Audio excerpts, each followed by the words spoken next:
What up, Vibe Squad? Welcome back to the channel where 1 + 1 = 1. And if you haven't already, please go down below, hit that subscribe button, hit that notification bell, do all that.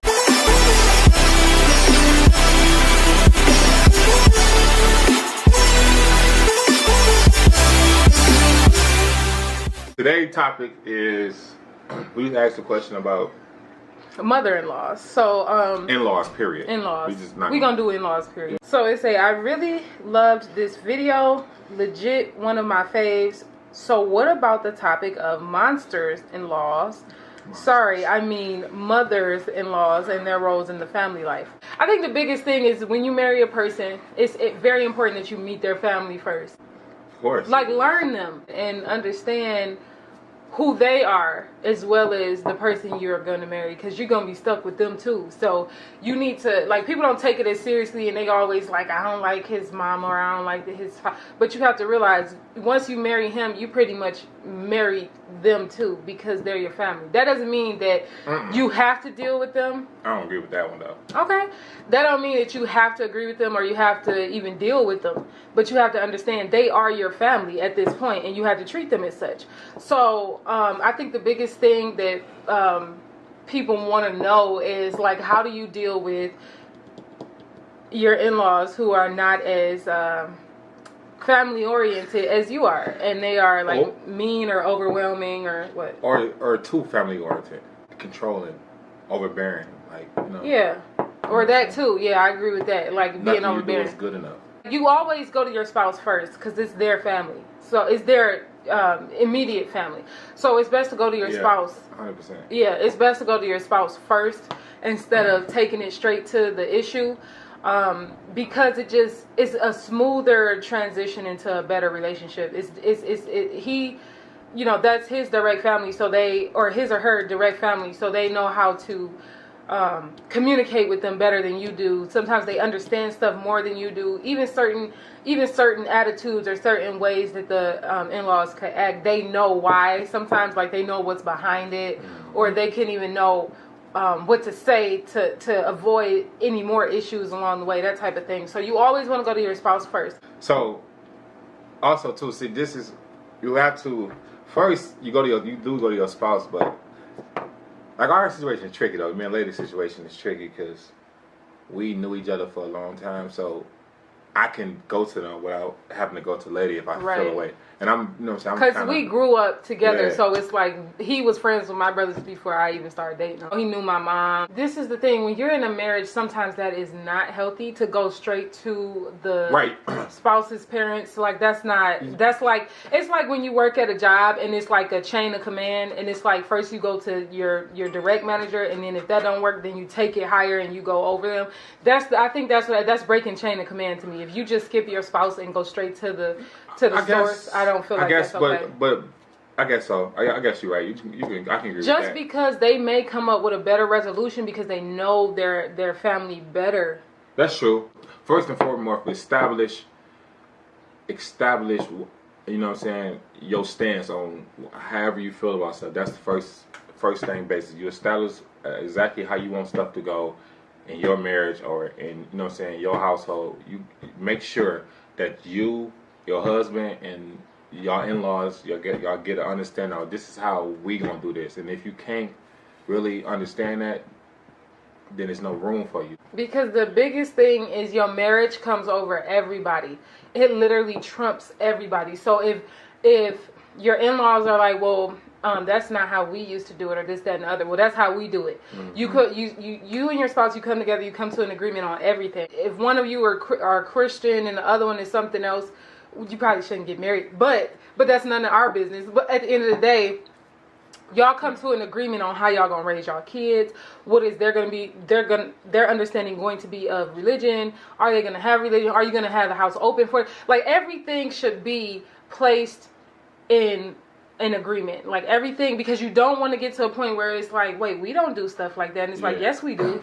You want to agree on everything, but not saying that you will agree on everything, but you have to come to some sort of agreement. When outsiders like in-laws and stuff look in and they say, well, this is how stuff should be done, and you say, well, that's not what we came up with. Like, y'all come before everything. And also too, it really depends on, like, because me and lady we didn't know that like in the beginning of our marriage, but thank God that we had her mom and you know what I'm saying, her dad to actually show us like, yo, this is how it's supposed to go. Because we would never even grasp the concept like it's supposed to be us. We're not supposed to allow them to come in and say certain stuff. They'll tell us like we're not really supposed to come in and tell y'all this stuff. Y'all supposed to regulate how this goes. It's y'all marriage and stuff like that. So it really comes down to actually the spouse and their maturity level and them not, you know what I'm saying, trying to step on toes. So that's where the trick come in. Is, you know what I'm saying, because depending on he or she, they might see nothing wrong with it because it been established like this how marriage goes. I'm still your mama, so you still have to listen to what I say, even though you got. I don't care if you got a wife, you still got to listen to what I say. You still got to do what I say. I'll tell you how to raise kids because I raised kids already. All that stuff comes with it and starts being an issue because that's what they know. And the thing is, their role as in-laws is just to be parents, another set of parents for you. Somebody you call when you're not feeling good, or somebody who's gonna be there for you for your emotional support, or even marital support. Everybody is not for marital support. I don't believe. So it's certain people you know who are good. You can tell. You can look at with marital support. You can look at their marriage. Yeah, they supposed to be there for like marital support and stuff like that. But if you feel like they don't have the right type of support, like they don't have the right advice that can help y'all, I wouldn't consider them for that. I think the biggest thing is just to love them. That's what they there for, is just to be another set of parents that you love, that you go and visit, that you make sure you call them on their birthdays. You know, it's just like how you treat your parents. That's what their role is, to be your parent, basically. Not for them to tell you what to do or nothing like that, because at this point, you married and everything, ain't nobody telling you what to do. But for them to be another set of parents, for you to love on and care for, and you treat them just like your own parents. Don't ever separate parents into, oh no, your parents and da da da. Sometimes we have a conversation and I'll be like, hey, you talked to Pops today? And he like, which one? And I'm like, oh yeah, that's right. So it's like, don't separate them, because y'all are one now. So those are your parents. So the thing is, you have to love them, absolutely. It doesn't even matter if they are like irritating, they get on your nerves, they be cussing you out. Love them as hard as you can. Yeah, they still your parents. Because they still your parents. And if something happened to them, it's going to affect your spouse, so it's going to affect you. So you gotta be respectful, and you gotta, you know what I'm saying, build that bond, that relationship. And a lot of times too, monsters in-laws really only take what they know they can.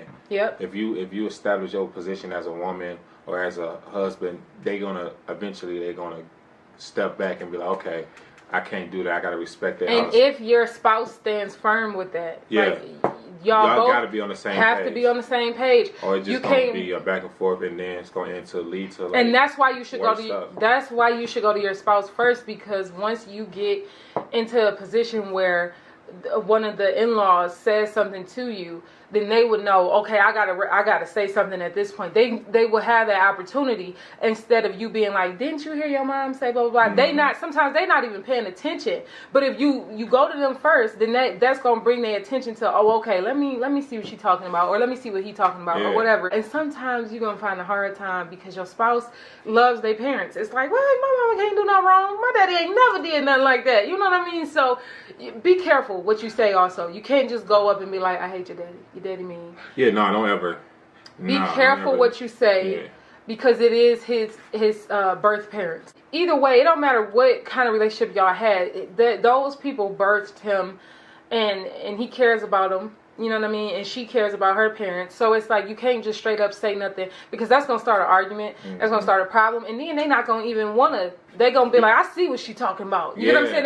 It's going to start feeling like they siding with the parent, only because they feel like they have to, because you kind of backed them into a corner and made them feel like you were going against their blood. So now it's like almost instinct, where it's like, okay, wait a minute. See, no, I know what they're talking about now. Because now you like, okay, now you ain't coming for my people. Yeah, like, so it becomes a split. Like, hold on. Yep, it becomes a split. Like, because me and lady, I realized, like me, I'm too blunt with stuff. So I, you know what I'm saying? And I don't really filter certain stuff. And I don't notice it either sometimes. It's because it's just be me. Just like, if I feel the way I feel like it's okay to express that, because That's how I feel. There's nothing wrong with that. But you can't really express certain stuff to your in-laws or say certain stuff in a way because they might not understand what you mean when you say it. So you gotta be careful with how you say stuff. And don't be so blunt.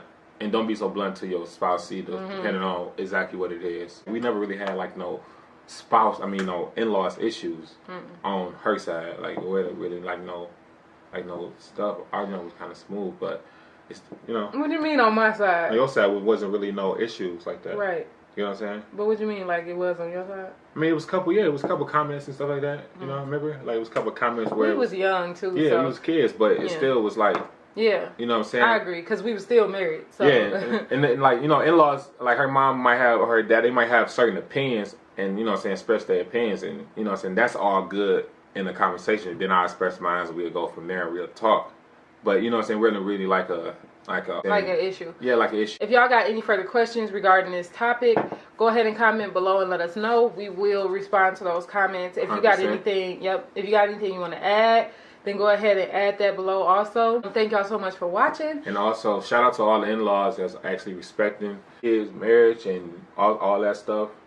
Thank y'all. Peace. Peace.